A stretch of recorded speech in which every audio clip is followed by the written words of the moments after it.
Na 3 succesvolle jaren onder Arne Slot staat er een nieuw gezicht voor de groep bij Feyenoord. Brian Priske.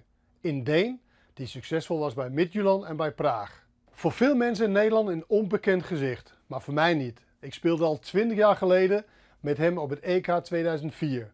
In de tussentijd zijn we elkaar uit het oog verloren. Hij als drukke trainer, ik als analist. Maar nu is hij terug, als trainer van Feyenoord. Dus ik ben natuurlijk benieuwd wat hem allemaal drijft. Waarom is hij bij Feyenoord gekomen? Hoe is Feyenoord bij hem gekomen? Al die dingen, dat bespreken we hier in de mooie Kuip in mijn moedertaal, Deens. Brian, welkom til Holland. Mange tak. Sådan lidt fra Belgien tæt på. Til Prag. Og så er du ind i Feyenoord. Tillykke med det. Mange tak. Stor præstation at blive træner for sådan en stor, flot klub i Holland. Hvordan er det kommet i stand egentlig? Jamen jeg tror først og fremmest, at det er kommet i stand på baggrund af de resultater, at vi har lavet i Sparta og i Tjekkiet. Du kender det også, i sidste ende, så handler det om resultater. Ja. Så der er ingen tvivl om, vi gjorde det voldsomt godt i 2 år. Klubben havde ikke vundet et mesterskab i en del år, inden vi kom. Og så fik vi taget nogle gode skridt. Havde marginalerne på vores side i det første år, da vi blev mestre. Det er ikke så galt i fodbold. Nej, det er vigtigt at have de der marginaler, ja. men det går vi. Vi havde et fantastisk team spirit på hele holdet, og fantastisk omklædningsrum. Og så år 2 var vi alt dominerende, synes jeg. Så det er helt sikkert på baggrund af de resultater, og så tror jeg da også, at baggrunden i forhold til Antwerpen og i forhold til Midtjylland har spillet lidt ind. Men det ved du vel, for du har haft en samtale med Feyenoord. De har vel sagt et eller andet på basis af hvad? Det er vel ikke kun data, Nej, det er det ikke. Du ved, som måske er drevet, men måske også at resultaterne, ja, men måske også udvikling af en spillestil måske? Ja. Jeg synes først og fremmest er det vigtigt at sige, jeg har prøvet at skifte job et par gange, så har jeg selvfølgelig prøvet et par processer i forhold til ansættelse. Den her i Feyenoord var klart den mest professionelle i forhold til... Prøv at forklare det, hvad det betyder. I forhold til analyse af mig som træner og baggrund, vurderet på kampe, vurderet på output af kampene, ikke kun på resultaterne, men også på nogle af de, skal man sige, basis ting, man kan sidde og kigge på når vi snakker XG, på dominans på kampene. Kigget på muligheden for at ændre kampbilleder undervejs. Er det for eksempel, hvis du skifter ud, eller præcis. Er det noget taktisk? Ja, begge dele. Ja. Både taktisk, men også ind- og udskiftning. Ja. Game management generelt også. Og den præstation, som jeg siger, det er det bedste, jeg har set i forhold til det stykke forberedelse, som jeg også føler er vigtigt for en klub at lave, når du ansætter og rekrutterer en cheftræner, som jo på mange punkter er en voldsomt vigtig figur. Ja. Og hvad gjorde du selv den anden vej rundt? Fordi jeg ved, at du startede jo som data, eller som specialist, og du arbejder meget med data. Ja. Hvad gjorde du selv, da Feyenoord henvendte sig til dig, for at vide, okay, er det også den rigtige klub for mig? Jamen jeg tror, det er jo lidt det samme måde, jeg valgte at gribe tingene an på, var selvfølgelig ordentligt at se, hvad der skete de sidste par år. Hvordan har progressionen været som klub? Hvordan er truppen sat sammen? Hvordan er sammenhængen til akademiet? Er der et mønster i forhold til trupsammensætning? Hvem er der i ledelsen? Hvad er det for en type klub? Hvordan er strukturen hele vejen ned igennem? Og ledelsen overbevist dig jo, tænker jeg, i de samtaler, jeg har haft. Bestemt. Som du siger, når du sidder og snakker med folk og har samtaler, så finder du også ud af, hvad det er for en klub, og hvad det er for nogle mennesker, den indeholder. Og der er der ingen tvivl om, vi har haft en del møder, men som jeg siger, det første var i hvert fald det, der gjorde det bedste indtryk i forhold til deres forberedelse og den måde, som de har struktureret klubben på. De viste også en masse ting på, hvordan de har været vant til at arbejde, hvad de forventer og så videre. Det gør det bare markant lettere som træner, at man ved, hvad det er, forventningerne er fra starten af. Og hvad forventer de så af dig? Jamen, de forventer jo, at jeg skal være med til at videreføre den tur, de har været på de sidste par år. Der er ingen tvivl om, den succes, de har haft i de sidste par sæsoner, har været fantastisk med mesterskabet selvfølgelig, med Champions League-deltagelse og selvfølgelig også med pokalen i sidste sæson. Det udtryk, de har haft hernede på banen, er vigtigt for dem. Der er ingen tvivl om, det er vigtigt for dem, at vi udvikler spillere. Ikke kun vores egne, men også de spillere, de henter udefra. At de kan se, at individuelt så bliver der udviklet noget på de spillere, vi har inde. Gjorde du også det i Sparta Prag? Eller i Prag? Ja, det synes jeg. Jeg synes, vi fik udviklet et ganske pænt antal spillere. Fik lavet et par gode transfers også. Solgt til Bundesligaen blandt andet. Vores anfører skiftede afsted til La Liga nu her i det her transfervindue. Jeg synes, jeg leverede det samme, også i Antwerpen, på trods af, at jeg kun var der 1 år. Det samme i Midtjylland har det altid været en del af filosofien, men også i forhold til mit eget arbejde, at jeg synes, det er pisse fedt at se, når spillere de udvikler sig, de bliver bedre, og de tager det næste skridt. Jeg kan også forestille mig, at klubber, som er i Tjekkiet, som er i Holland, de lever også af udgående transfer. Ja, så du bliver nødt til at have en træner, som kan lave en spiller for 10 millioner euro til 30 millioner euro. Jamen, det er jo fodbold i dag. Altså, det handler jo i sidste ende, og det gør det jo altid, om at vinde, men også i forhold til penge. Og jo større budgetter du har, jo større mulighed har du også for at få nogle bedre spillere ind. Og hvis ikke du kan købe dem, så er du nødt til at udvikle dem. Ja. Der er 2 rigtig gode ting ved selv at udvikle dem. Et er, at du får nogle gode resultater. Det næste er også, at du kan levere nogle gode transfers. Og når du nævner Tjekkiet, som er en lidt mindre liga end den hollandske, hvor vi ligger lige under top 5, jamen så lever klubberne jo stadigvæk af, at der kommer en kæmpe transfer på 30-50 millioner euro af til. Fordi I skal jo, jeg så der i europæiske forbindelser, der var en masse intensitet på dit hold, der var en masse fysik på dit hold, synes jeg, og når du spiller europæisk, det er jo der, hvor spillerne bliver mere værd. Ja. Nu er det Champions League, et lidt højere, eller et meget højere niveau, hvor du skal så være træner for. Hvad glæder du dig mest til i den proces? Du skal jo gøre holdet klar til æresdivisionen, til at kæmpe med om mesterskabet, og du skal gøre dem klar til også at være i Champions League. Ja.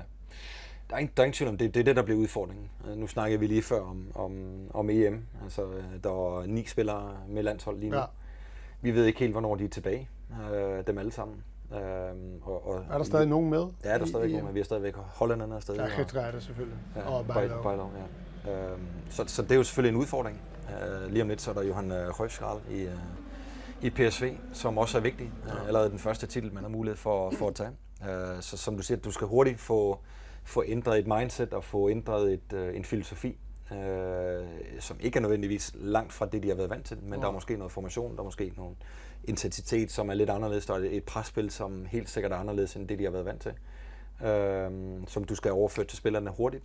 De skal hurtigt tilpasse sig den del, fordi vi skal præstere med det samme. Ja. Jeg tror, uden at jeg kan huske det 100%, men de første par kampe sidste år i Eredivisie endte det med et uafgjort. Ja, men det var jo der, de faktisk mistede chancen for at kæmpe med PSV helt til det sidste, ikke? Fordi du tabte, eller du spillede uafgjort hjemme mod nogle af de mindre modstandere der.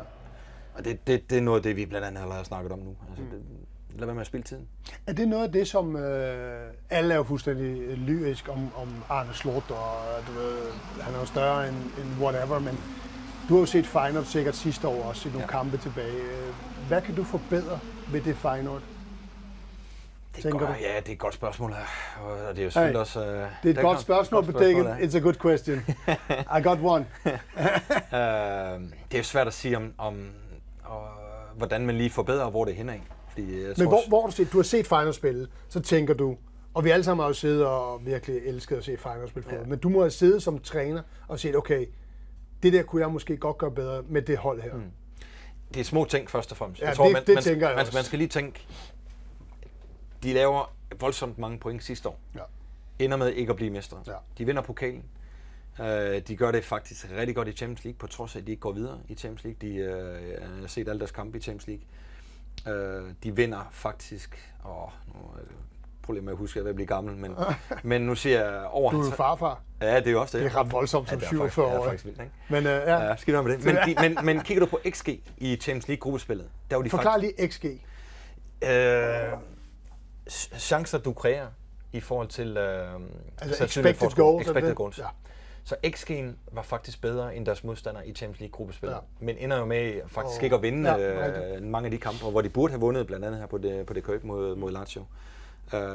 Så de har spillet nogle rigtig, rigtig fine kampe. Så der er ingen tvivl om, der bliver nogle små detaljer og nuancer, vi skal have justeret. Og hvor er det henne? Altså nu siger jeg bare nogle ting. Vil du sætte højere pres? Vil du have mere intensitet? Ja. Vil du have flere taklinger? Som træner vil du altid gerne have mere intensitet. Men jeg synes, når jeg har kigget på data, når jeg har kigget på deres fysiske præstationer fra æresdivisionen, men også fra Champions League, så ligger de ganske højt på sprintmeter, på pointsætsmeter. Ja, det gør de 100%.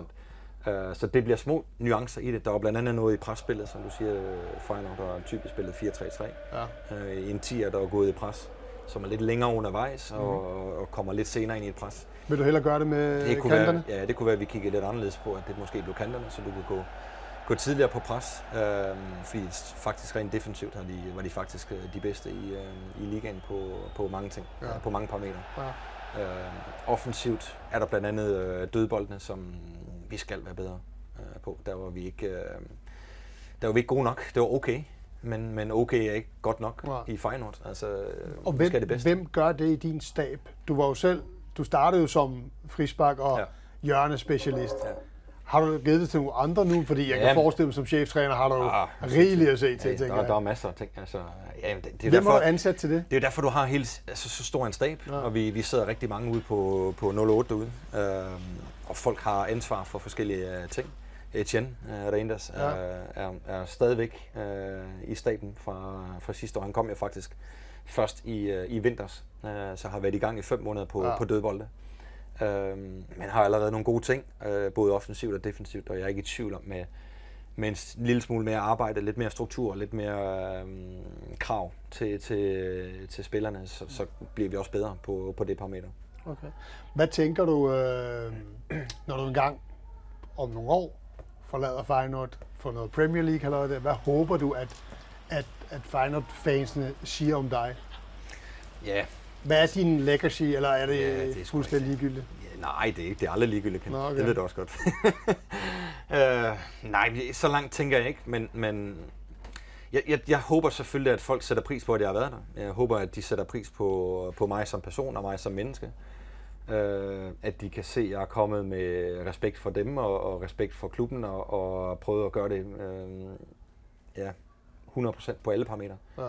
At de har sat pris på, at de ting, jeg har gjort, og så ikke nødvendigvis kigger på resultaterne deraf, men mere på processen, kigger på hele setup'et, på miljøet, på præstationerne, der har været der. Vi er enige om, det er svært at få supporters til ikke at se på resultatet. Ja, det er det, men jo, det er det. Det er det.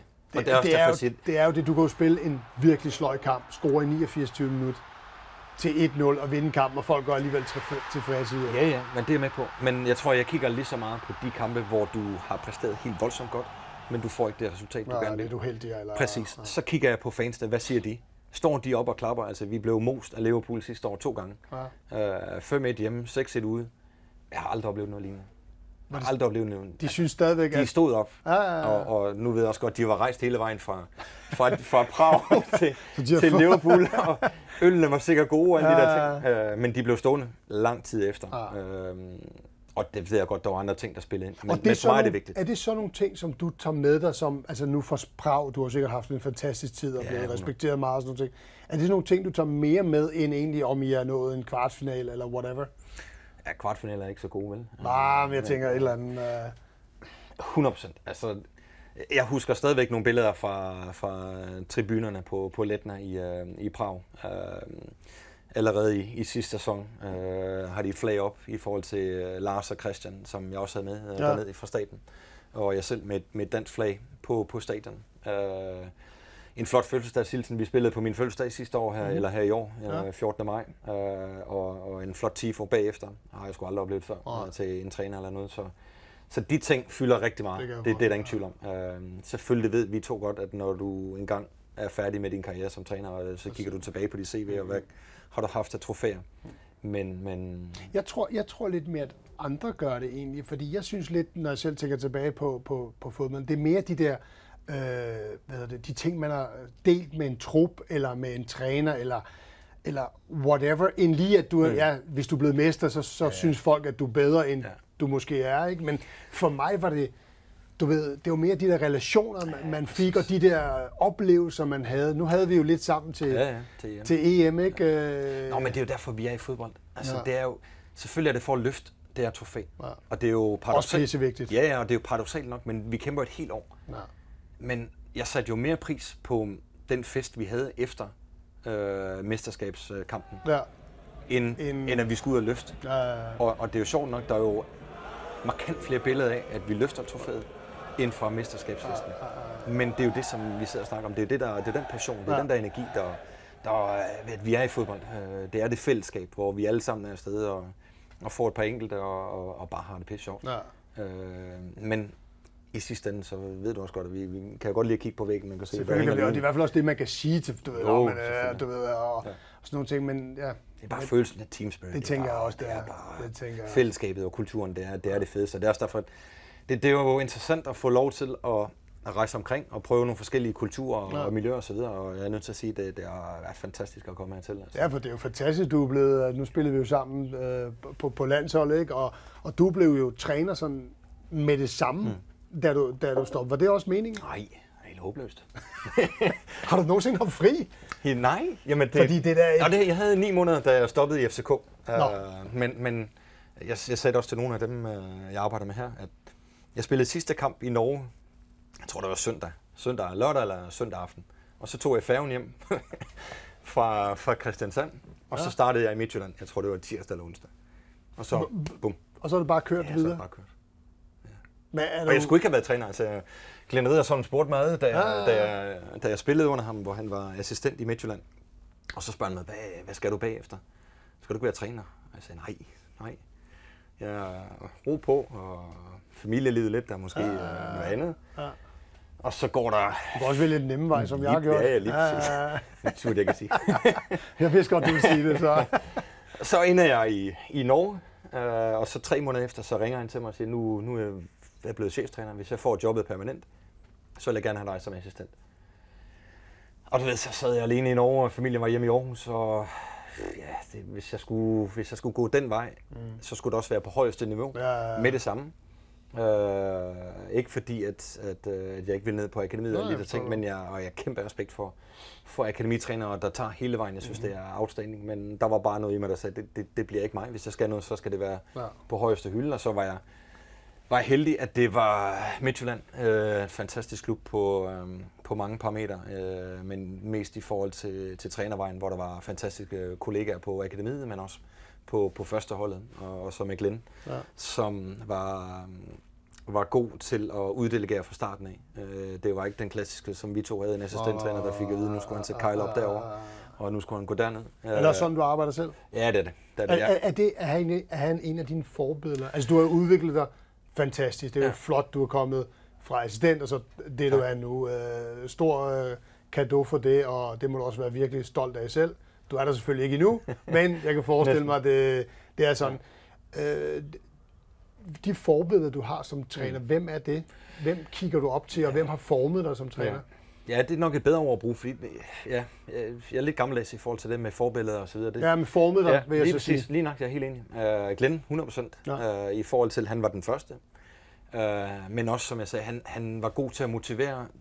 Du fik gode opgaver, du fik noget ansvar, som også var vigtigt, at du kunne udvikle dig. Jeg kunne udvikle mig som træner, og også bare som person. Så der betyder han rigtig, rigtig meget på den første del af mig. Så Riddersholm? Ja, bestemt. Er der et par mere? Ja, der er bestemt. Så er der Sefer Rose, som jeg havde i Genk. Skal ikke? Han kender vi jo alle sammen her i Holland. Ja, lige præcis. Du havde ham også.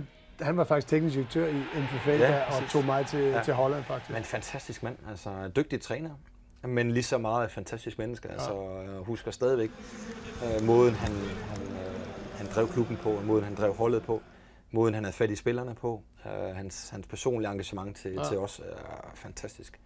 Helt sikkert. Jamen det er det også. Og det, selvom vi var virkelig ved at varme meget op, da vi spillede på landsholdet. Det var ikke meget, vi fik lov til at spille, eller jeg gjorde i hvert fald ikke. Vi havde begge to 24 landskampe. Ja, vi tjekkede faktisk lige inden. Ja. Det er vildt. Og ved du hvad, der er ærgerligt, ikke? Man får faktisk, når man har spillet 25 landskampe, så får man 2 fribilletter.